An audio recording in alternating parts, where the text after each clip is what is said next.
Hello there, lovely folks of YouTube. Ren here. So it's early May. I'm gonna give you another little tour of the garden. Things are changing rapidly. I'm probably gonna have to start doing these bi-monthly now because things change so quickly at this time of year. But I wanted to show you what's going on right now. I will say though, this is kind of weird time right now. I mean, not just because of all the weirdness, but I mean, weather-wise, it's been very strange for us. Unusually cold for us. We actually had a frost last night, and we're slated to have another one tonight, so I'm kind of having to do a lot of things that I wasn't prepared for at this time of year. So I'm going to actually start by showing you my cold frame. So bring this around here. This is just under the south-facing window of my house. I have it closed right now because it's cold. It's only about 50 degrees Fahrenheit. I apologize, I don't know what that is in centigrade for those of you who are not Americans using the stupid backwater, you know, dumb measurement systems. But you can see I have my tomatoes in here. They're the ones in the red Solo cups. Yes, I use red Solo cups as temporary pots for my tomatoes. It's just hilarious to me. But yeah, I had to close my cold frame because it's so cold. I was planning on transplanting them out, but I can't do that right now. But anyway, herb bed, you can see, look at all my spearmint. Spearmint always goes crazy, and it also will just, it spreads all the way over here. You can see that's my compost bucket where I keep all my stuff from the compost, from the kitchen compost. I just throw it. That's my back door coming off my kitchen. I basically just throw it right down the steps into the compost bucket until that bucket gets full, and then it gets transplanted, moved into my compost heap. But yeah, spearmint is just growing all over there. It's okay for it to go that way. I just don't want it going this way. So, chives, lots of flowers. And you can also see behind the chives my fennels growing up as well. This empty spot right here is where, once we are no longer under a frost advisory, my basil will be going. And also along this back trellis is where I like to grow my butterfly pea, Clitoria ternatea. Other herbs popping up, you can see. Oh, that's my hollyhock there. So rose is blooming. It doesn't look very impressive right now because it's mostly just got buds. These little buds like this. This I will actually harvest. So I like to pick these little rose buds when they're like this. They stay together a little bit better, and they're a little more strongly scented. You can see my new agastache is blooming. It's so cute. It's got really cute colors on it. I'm going to back up too because I want to show you my fringe tree, my Chionanthus, is in full bloom right now. Look at that. It's just like a cloud. I love it. My vegetable beds are getting set up. You can see I'd already moved peppers out. And I have the buckets here that I put over them before the sun goes down in order to protect them from the frost because I need to do that now. But I do also have in my cold bed, you can see my peas are growing up pretty well. No flowers yet, but pretty soon. Asparagus is already kind of gone off the chain there. There are a few asparagus stalks in there that probably could be harvested. Like here's one right here. You can see. So that one I could harvest, but this other stuff, just nobody got to it because I was at work and my kids can't be trusted to actually do anything in the garden, so they just got away from us. Here's my strawberry bed on my tool shed, and you can see, yes, we have strawberries. That's the one thing I can trust my kids to pick because they will eat those. We have apples on the apple tree. All three of them have some number of apples. Let's see here. There's some more little apples. Other things we have. I'm going to actually show you this back corner here. I don't think I've shown you this before.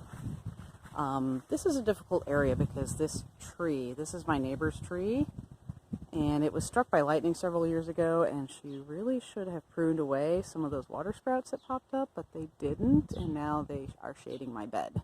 Luckily, I'm on good terms with my neighbor, and she's given me permission to just cut away anything that's overhanging my beds, and I'm probably going to be needing to do that again this year. I did that several years ago, but this bed is not very full because of all the things that keep getting shaded out, but I do still have right here. This is my Baptisia australis. That is a native wildflower prairie plant, actually. Very common in the area where I grew up in Illinois. Not as common here, but I had to have one. So it will do better when it has more sun, so hopefully we'll get that pruning done. You can see my sweetgrass looking very nice. It's starting to fill out already, so I'm excited about that. This is another one that I'm stoked. Look at that. Look at all the flowers on my blackberry. This is actually a wild blackberry. This is not a domesticated one, and you can tell because look at the crazy thorns on that thing. Domestic blackberries tend to have very few thorns on them. Mine has a crazy number of thorns. That was a volunteer that was deposited probably by a bird.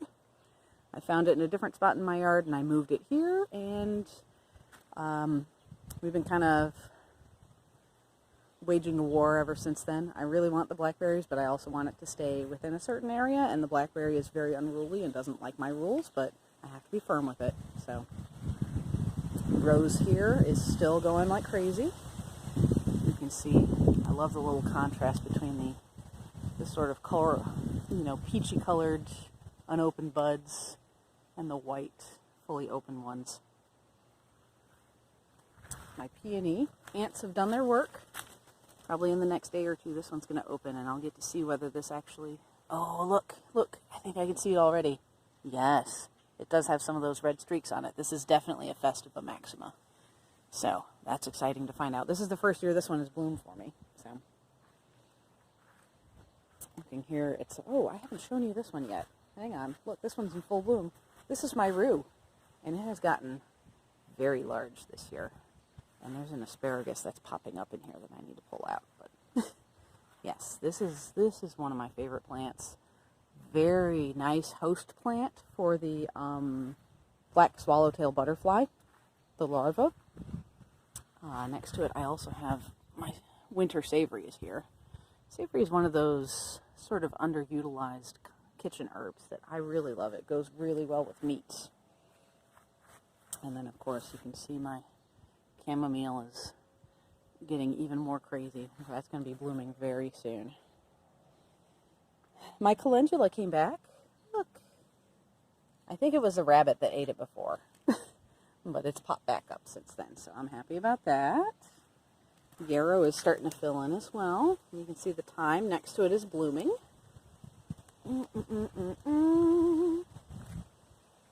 This is one of my new transplants that I just put out. This is feverfew. So that one's going to fill in that space. And I have my vervain here next to it is finally starting to pop up as well. Comfrey is doing its thing. Comfrey always looks great from like this time of year onward. I do want to show you, actually, let me back up a step. I'm going to give you a wide shot. So you can see how my garden really starts to fill in into the back here. It is intentional that the foliage kind of obscures the path leading into the back. That's actually sort of like a landscaping trick where if you have that path hidden, it sort of entices people to want to follow it in, whereas if you can see everything that it leads to, then there's no reason to go back there. So, but with it being kind of hidden, you're like, ooh, it entices you to explore further. So we're going to do that. Some of the other things that, oh, look at how big my Angelica has gotten. That is in bloom now. Not a terribly showy bloom on this one, but the stems are very striking. This is not the common garden Angelica. That Angelica is Angelica archangelica. This is, it's Angelica atropurpurea, or purple-stemmed Angelica. The advantage of this one is not only that it has these lovely purple stems, but also that it's theoretically a perennial. So we'll see if it comes back after it blooms. That's going to be the real test of whether it's a perennial or not. You can see I have a few foxglove that are starting to pop up as well. I don't get like huge, tall foxglove because they're more shaded, but they're still happy. There's another one hiding back there behind the elder. Elder, of course, is also starting to bloom. This is the black lace elder. Got some early flowers on that. I love elderflowers. I make an elderflower cordial every year. It's a little early. I can see there's a lot of corums that haven't opened yet, so I'm going to wait until I have more of them open before I make some cordial. Let's get a close-up of my comfrey here. I just love these little flowers here. I guarantee you that somewhere on one of these flowers there is a bumblebee right now, because there's always a bumblebee somewhere on my comfrey. They love my comfrey. This is another one that's really nice. You can see it's actually quite tall. This is my Valerian, and it just kind of like overhangs the path. I'm going to have to move it aside as I go past. I wish I could transmit smell through YouTube, because this has, oh my gosh, the most amazing fragrance. It's like sweet and spicy, and it just, between that and the elder, oh, the smell here is amazing. So you can see my lungwort has gotten quite substantial. This is actually ready for harvesting, so I'm going to pick some of these leaves and dry them soon. This is one I'm really excited about. This is one of my new plants this year. It has gotten very tall, and it has some flower buds on it if the wind will hold them still. There it is, so I can focus. That's my aconitum, my Monkshood. So you can see, I want to show you this as well. You can see how I kind of plant the plants right up on top of each other in here, where they're basically, they butt right up against each other without overcrowding each other out. That is a really good landscaping trick as well. If you give them just enough space that they butt up against each other without overcrowding each other, then you can keep your weeds to a minimum, because they shade the soil and prevent the weeds from growing up. So you can see I have my hosta, my hellebores, and my astilbe all kind of like right butting up against each other, and there's no weeds in between them. So the moss is nice. You can see my extension cord here running into the crawl space. That's for my pond, because we still haven't gotten the outlet working in the crawl space itself. So I apologize, one of these heat pumps is running. Hopefully it won't pick up too much. Pond, it looks like it needs a little more water in there. I have one pot in there already, which you can kind of see there. That's actually my water lily that hopefully will grow. And then I have another pot with some sweet flag that I'm going to be putting in once the chance of frost is subsided. I do have fish in the pond. You can't see them right now because they're all hiding in the bottom, but they are there, I promise. Little bit of algae issue right now, but that's mainly because the plants have not filled in. Just kind of trying to navigate my way around here. Actually, just wanted to show you my rose here. This is my opportunistic rose that I can't get rid of. I think it's a Dr. Huey. I'm not sure. I didn't plant this rose, but it's really nice at this time of year, so I'm happy to have it. Oh, look at my peppermint. That's another one that's kind of going crazy right now.